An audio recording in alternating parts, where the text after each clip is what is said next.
Warahmatullahi wabarakatuh. Perkenalkan, nama saya Ulfa Dwinta, kelas M238, NIM 234075075. Di sini saya akan menyimpulkan mengenai materi yang telah Ibu berikan, yaitu apresiasi dan kreasi sastra anak. Yang pertama yaitu sastra anak. Sastra anak meliputi semua jenis penulis kreatif dan imajinatif yang khusus untuk dibaca dan menghibur anak-anak. Nah, apresiasi sastra reseptif itu adalah penghargaan, penilaian, dan pengertian terhadap karya sastra anak-anak, baik yang berbentuk puisi maupun yang dilakukan dengan cara membaca. Adapun pendekatannya yaitu pendekatan emotif, pendekatan didaktis, dan pendekatan analisis. Nah, apresiasi sastra ekspresif atau produktif yaitu apresiasi karya sastra yang menekankan pada proses kreatif dan penciptaan. Apresiasi sastra secara produktif tidak mungkin terwujud tanpa diberikan pengajaran menulis, khususnya menulis kreatif di sekolah dasar. Nah, perkembangan kemampuan mengapresiasi sastra anak itu ada memahami struktur cerita secara simbolik melalui bahasa, permainan, dan gambar, memahami alur atau hubungan cerita, dan mampu berpikir abstrak, bernalar dari hipotesis ke simpulan logis, menangkap alur dan subalur dalam pikirannya, dan terjadi perbedaan minat antara anak lelaki dan perempuan.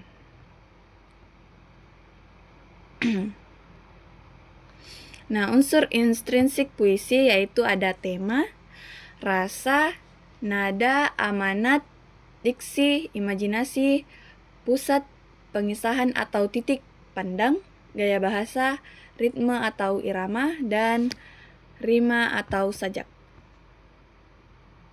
Nah, unsur intrinsik prosa itu ada plot atau alur cerita, latar atau setting, pesan atau amanat, konflik, penokohan, tema, dan sudut pandang. Nah, untuk unsur intrinsik drama itu sendiri adalah ada dua, unsur pertunjukan dan unsur cerita. Nah, unsur pertunjukan sendiri itu ada 4 poin. Yang pertama itu pemain, pentas, sutradara, dan penonton. Nah, untuk unsur cerita itu sendiri ada perwatakan atau karakter tokoh, dialog, latar, serta alur.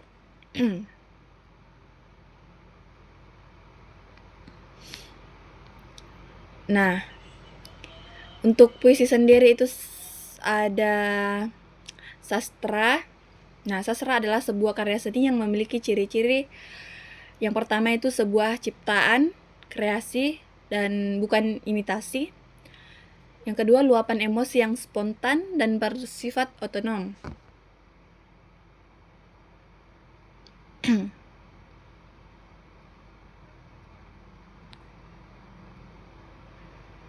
Nah, puisi adalah bentuk karangan yang terikat oleh rima, ritma, ataupun jumlah baris serta ditandai oleh bahasa yang padat.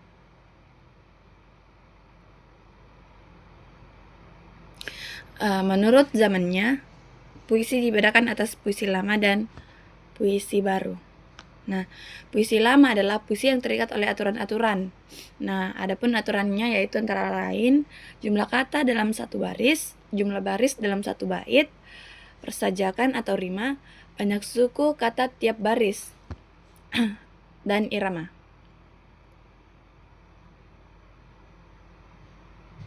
Yang termasuk dalam puisi lama adalah mantra. Mantra adalah ucapan-ucapan yang dianggap memiliki kekuatan gaib. Yang kedua itu pantun. Nah, pantun adalah puisi yang bercirikan bersajak ABAB, tiap bait 4 baris, tiap baris terdiri dari 18 sampai 12 suku kata, 2 baris awal sebagai sampiran, 2 baris berikutnya sebagai isi.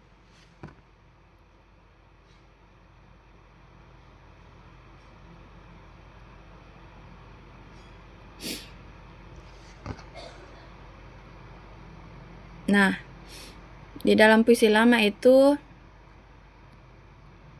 pantun sendiri itu adalah contohnya tidak, jangan ini.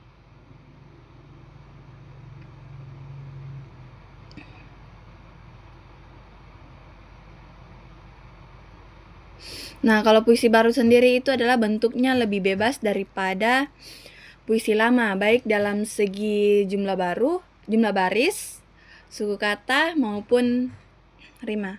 Nah, ciri-ciri puisi baru itu sendiri, yang pertama bentuknya rapi, simetris, mempunyai persajakan akhir yang teratur, banyak mempergunakan pola sajak, pantun, dan syair meskipun ada pola yang lain. Sebagian besar puisi 4 seuntai, tiap-tiap barisnya ada sebuah gatra atau kesatuan sintaksis.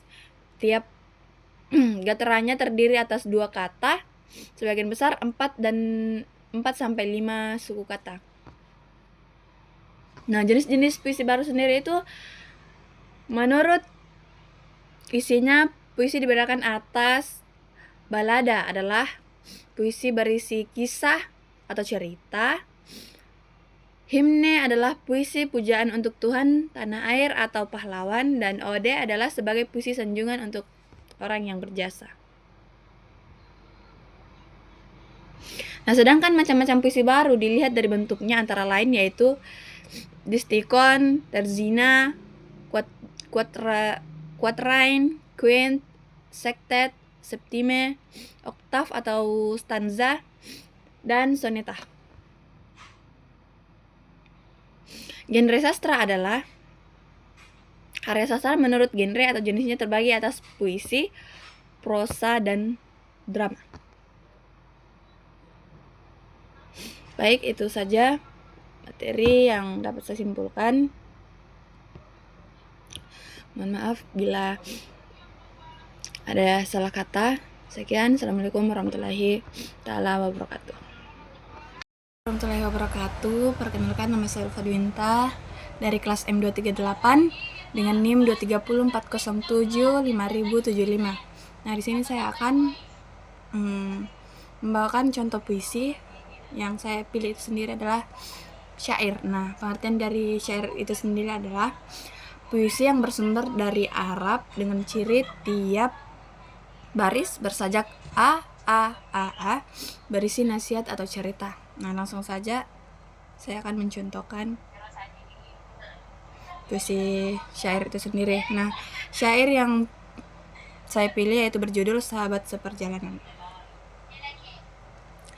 Di pagi cerah langkah bersama, tertawa ringan penuh cerita. Hari terasa singkat saja bila sahabat selalu di sisi kita. Saat ujian datang menghadang, hati gelisah, pikiran pun bimbang. Namun sahabat datang menenangkan, memberi semangat tanpa diminta orang.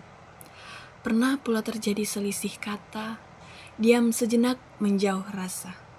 Namun maaf terucap penuh makna. Persahabatan kembali seperti semula.